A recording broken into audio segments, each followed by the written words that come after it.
History Channel is launching a 4-part mini-series of Roots, a modern version of it. And there's one public figure that isn't too happy about this relaunch.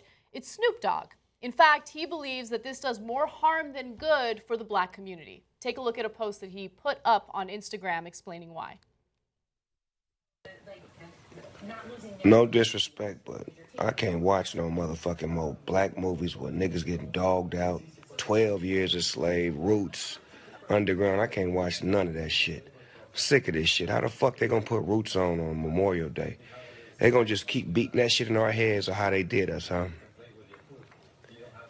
I mean, I don't understand America. They just want to just keep showing the abuse that we took hundreds and hundreds of years ago. But guess what? We taking the same abuse.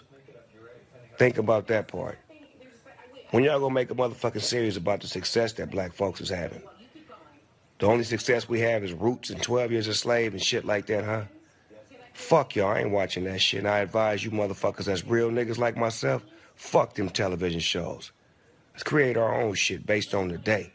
How we live and how we inspire people today. Black is what's real. Fuck that old shit. Right, Jules? Okay. Well, he does keep it real. Yes. You have to give him credit for that. I love anyone who tries to make a persuasive argument by referring to the people he's speaking to as motherfuckers. Yeah. And if you were going to make a racial argument against Roots, I'm not sure I would have used the N-word. But that's Snoop's decision, not my decision, right?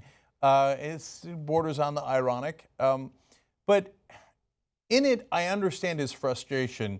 I think his anger is a little misdirected, so I don't agree with him. But if you're a black man in America, I can see how it wears on you, right? Mm-hmm. How many of these movies am I going to have to watch with us being abused and mutilated and enslaved, et cetera?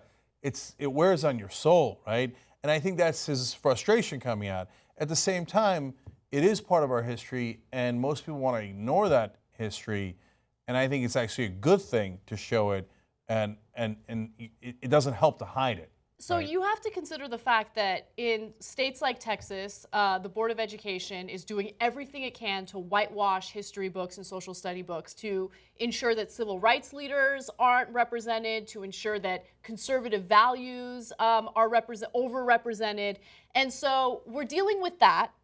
And we're also dealing with the fact that there's a huge population of people in this country right now that either don't know the realities of what black people had to deal with in this country, or if they do know, you're right, they want to brush it under the rug or pretend like it didn't exist. They want to whitewash it themselves. And so I see an importance of having a mini-series like Roots on the History Channel. But I also agree with him in that a lot of shows on television, and I'm not talking about sitcoms and things like that, I'm talking about, nonfiction type shows, don't really focus on the successes of black people, right? I think that is underrepresented. And so I understand his frustrations in that.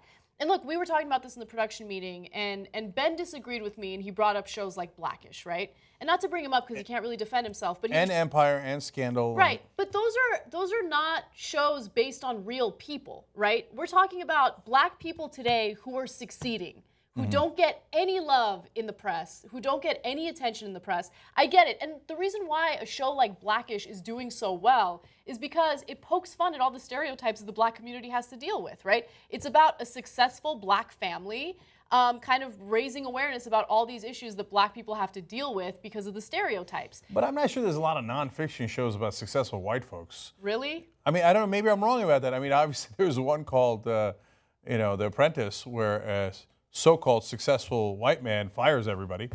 Yeah. So, I mean, I see you, I hear you on that. But look, Ben also went on to say that Roots, the original Roots, when he was growing up, shaped a lot of his worldview and part of what made him a liberal. And that's not a bad thing. That's a good thing. I know it's a good thing. That's why I like Roots, and I want the History Channel to do what it's doing. But I also understand half of Snoop Dogg's frustration when he says that he doesn't feel like the good things that black people are doing today are being covered or represented in the media. All right, well, then let's go to a successful black man right now in the studio who's going to adjudicate this for us. Snoop Dogg, right or wrong, J.R. Jackson, go. Yeah, sure, he's right. Again, it can be both sides. He's not going to watch it. That's cool. And he's trying to tell all the rest of his real motherfuckers not to watch it either, right? So that's cool. He can have that opinion. That's all right. And that's true. We have to have other things done. I ran into this guy months ago in the grocery store who was very much associated with the older Black Panther Party, the Black Panther Party that no one knew about, that no one seems to know about. And he was frustrated that the only thing that's always taught and talked about and really portrayed is the peaceful protests and the way things were done with black folks in the civil rights era. And he's like, you know what, that's cool, because that's what happened. But no one knows about how some people were like, no, we're fighting back. And they won a lot of battles.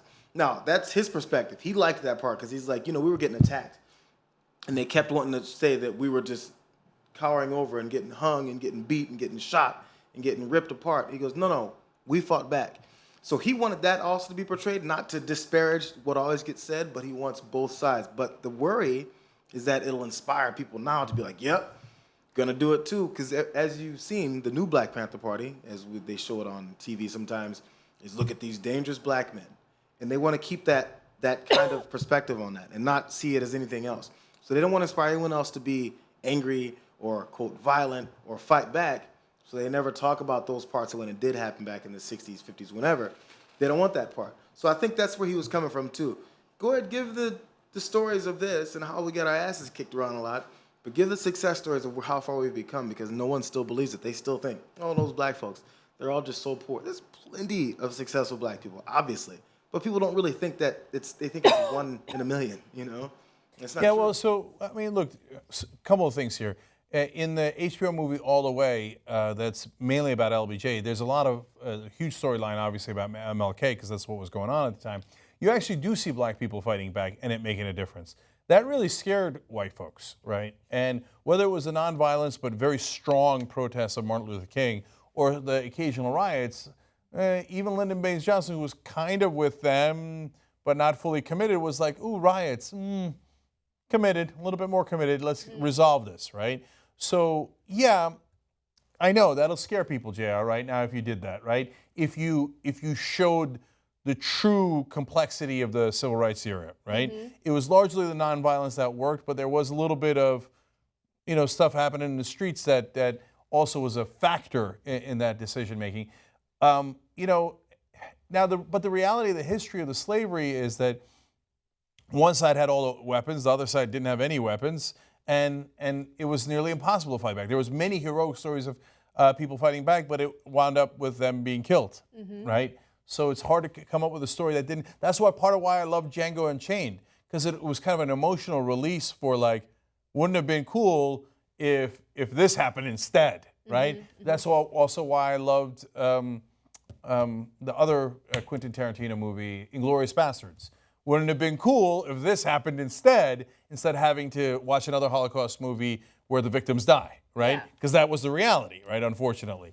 So I like the repurposing, the reimagining that Tarantino did in those two instances, expressly because of that frustration. But finally, it is really important that people understand the real history, because, yes, there's a lot of successful black people in America today, but on average, it is much harder for an African American to be successful in America because, as I've explained before, on average, this is some rough numbers from an earlier story we did a little while back, an average white kid being born into a white family, that white family has about $150,000 in wealth. An average black kid born into an average black family, that family only has $11,000 in wealth. It's true. So that disparity is so gigantic.